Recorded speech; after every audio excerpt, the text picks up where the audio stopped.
এইমাত্র উচ্চ মাধ্যমিকের 4th সেমিস্টারের তৃতীয় দিন পরীক্ষা দিয়ে বেরিয়েছো। এখন মনে কয়েকটা প্রশ্ন, দাদা প্রশ্নপত্র ছিল খুবই কঠিন, আমরা ভালোভাবে লিখে আসতে পারিনি, আমরা কি পাস করব? আমাদের কি এই সাবজেক্টে গ্রেস নাম্বার দেওয়া হবে? অনেকের মধ্যে প্রশ্ন আছে, দাদা আমার যদি দুটো সাবজেক্টে 10-10 করে আসে তাহলে কি আমি পাস করব? আবার অনেকে জিজ্ঞেস করছে, যদি আমার 6টা সাবজেক্ট থাকে, আমি সেখানে যদি একটা সাবজেক্টে ফেল করি আমি কি পাস করব? আবার অনেকে জিজ্ঞেস করছে, দাদা যদি আমার ফোর্থ সাবজেক্টে নাম্বার বেশি হয় আর আমার প্রধান সাবজেক্টের নাম্বার কম হয়, তাহলে আমার প্রধান সাবজেক্টের নাম্বারটা যোগ হবে না ফোর্থ সাবজেক্টের নাম্বার যোগ হবে? এই সমস্ত প্রশ্নের উত্তর দেব আজকের এই ভিডিওতে। তো জানতে হলে দেখতে থাকো আমার এই গোটা ভিডিওটি। আমি সুশোভন পাত্র, তোমরা দেখছো সুশোভন পাত্র অ্যান্ড এডুকেশন। মাধ্যমিক 2026-এর 4th সেমিস্টারের এডুকেশন ও ফিজিক্সের প্রশ্নপত্র ছিল খুবই কঠিন।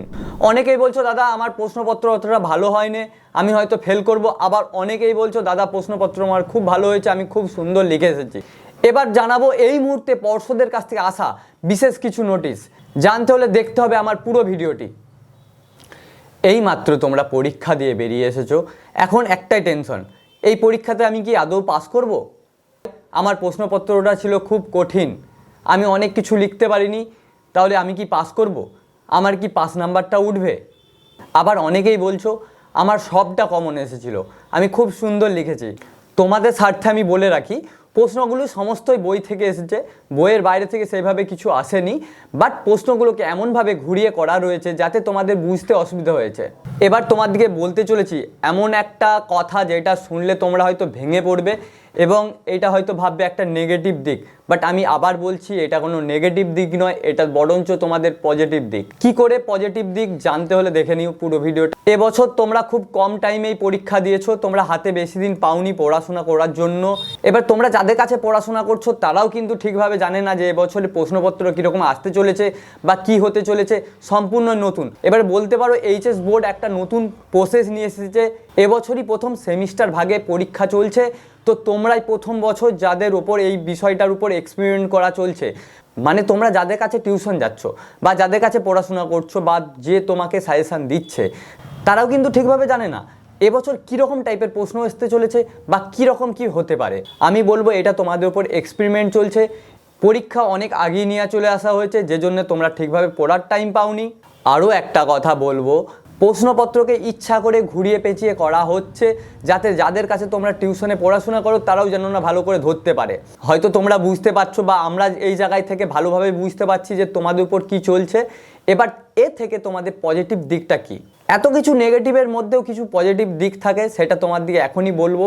যেহেতু তোমরা এবছর এক্সপেরিমেন্ট হচ্ছ বা তোমাদের উপর অ্যাপ্লাই করে দেখা হচ্ছে এটা আদৌ প্রসেসটা চলবে বা ভালো চালানো যাবে না, যেহেতু এটা এক্সপেরিমেন্ট, তো আমি বলে রাখি বা 100% গ্যারান্টি দিতে পারি তোমাদের ম্যাক্সিমাম স্টুডেন্টকেই পাস করে দেওয়া হবে। এবার কারা ফেল করবে সেটা তো আমি আগেও বলেছি, আবার তোমাদের স্বার্থে বলছি, তারাই ফেল করবে যারা শূন্য খাতা জমা দিয়ে আসবে, যারা নাম আর রোল নাম্বার লিখে আর কিছু না লিখে খাতার শেষ পাতায় লিখে আসবে, স্যার আপনাকে আমি 50 টাকা দিয়ে যাচ্ছি আমাকে পাস করে দিন, তারাই করবে ফেল।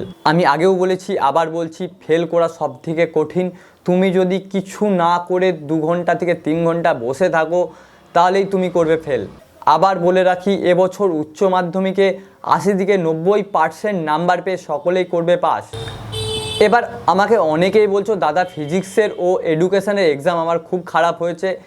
তাদের দিকে আমি বলে রাখি, হ্যাঁ তোমাদের প্রশ্নগুলো বুঝতে অসুবিধা হয়েছিল, আমি যেমন আগেও বলেছি এখনও বলছি, যদি তোমাদের অসুবিধা হয় বা প্রশ্নপত্রটা ভালো করে পড়বে, যে প্রশ্নটা তোমরা লিখবে সেটা লিখে যদি কিছুটাও বোঝার চেষ্টা করো যে এই টপিকে হতে পারে, তুমি সেই টপিকে লেখার চেষ্টা করো। যদি তুমি উত্তর নাও জেনে থাকো তাহলেও কিছু না কিছু লেখো, আর যদি জানো তো ভালো। এবার আমাকে কমেন্টে আরও অনেকে বলছে যে দাদা আমি ঠিকভাবে লিখতে পারছি না, অনেক কাটাকাটি হচ্ছে, আমার পয়েন্ট ওয়াইজ সাজানো নেই, খুব সুন্দর করে সাজানো লিখতে পারিনি আমি, তাহলে কি আমি পাস করব বা আমাকে কি ওখানে নাম্বার দেওয়া হবে? তো তোমার দিকে বলে রাখি, এবছর পর্ষদের নির্দেশ অনুযায়ী তোমাদের খাতা দেখাতে যেহেতু নমনীয়তা দেখানো হবে, তো তোমরা সেখান থেকে 1-2 নাম্বার পাবে। যেহেতু আমি আগেও বলেছি, তোমরা যেহেতু এবছর প্রথম এক্সপেরিমেন্ট হচ্ছ, মানে তোমাদের উপর অ্যাপ্লাই করে দেখা হচ্ছে, তো তোমাদের অনেক চান্স বেড়ে যায় তোমরা সবাই এবছর করবে পাস।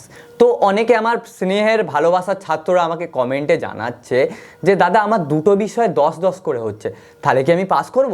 আবার অনেকে বলছে দাদা আমার যদি 4টে সাবজেক্ট থাকে, আমি যদি কোনো একটাই ফেল করি তাহলে আমি কি পাস করব? বলছে আমার যদি মোট 4টে বিষয় নেওয়া থাকে আর বাংলা ইংরেজি নিয়ে 6টা হয়, তাহলে কি আমাকে সবগুলোতেই পাস করতে হবে? আর যদি আমার কোনো ফোর্থ সাবজেক্ট থেকে থাকে, সেখানে যদি আমি অনেক বেশি নাম্বার পাই এবং যেটা আমার প্রধান সাবজেক্ট ছিল সেখানে যদি আমি কম নাম্বার পাই বা ফেল করি, তাহলে কি আমাকে ফেল বলে গণ্য করা হবে? এবার তোমাদের সব প্রশ্নের উত্তর দেব আমি প্রথম থেকেই, যে যদি তোমরা দুটো বিষয়ে 10-10 করে পাও, ধরছি তোমার 6টা সাবজেক্ট ছিল বা 5টা সাবজেক্ট ছিল, তোমাদের তার আগে বলে রাখি তোমাদের 5টা বিষয়ে পাস করা একদম বাধ্যতামূলক।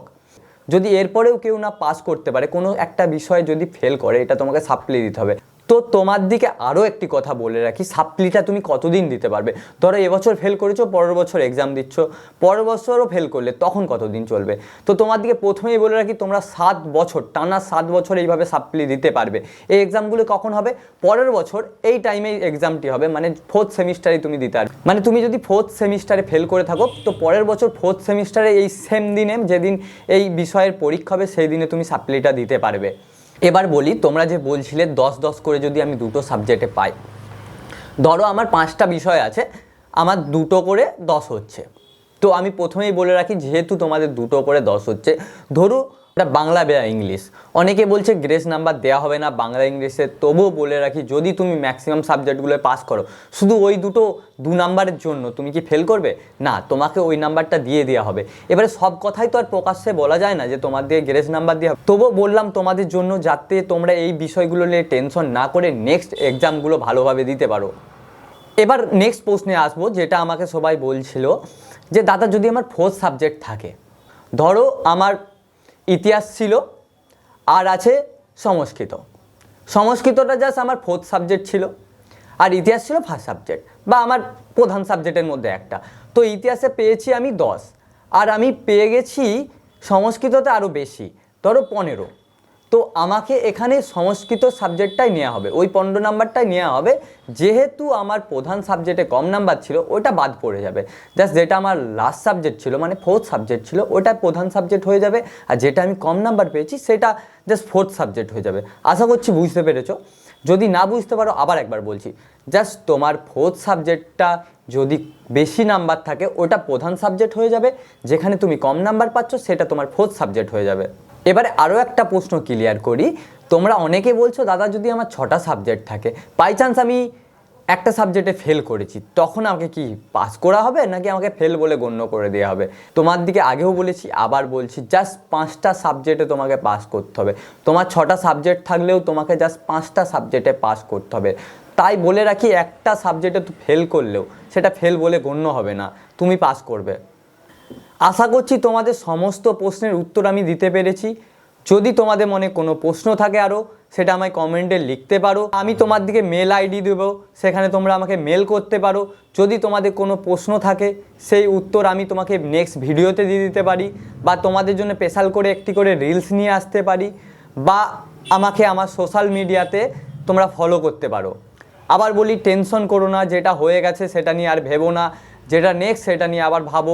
আর অ্যাডেলাস তোমাদের বলে রাখি, টেনশন করার কিছু নেই, পর্ষদ তোমাদের পাশে আছে। অনেকবার আমাদের মাননীয় মুখ্যমন্ত্রী বলেছেন যে আগে কি কোনো ছাত্রছাত্রী 80-90% বেশি পেত, এখন কিন্তু সবাই পায়। কি করে? এখন তোমার দিকে 80-90% নাম্বার পাইয়ে দেওয়া হয়।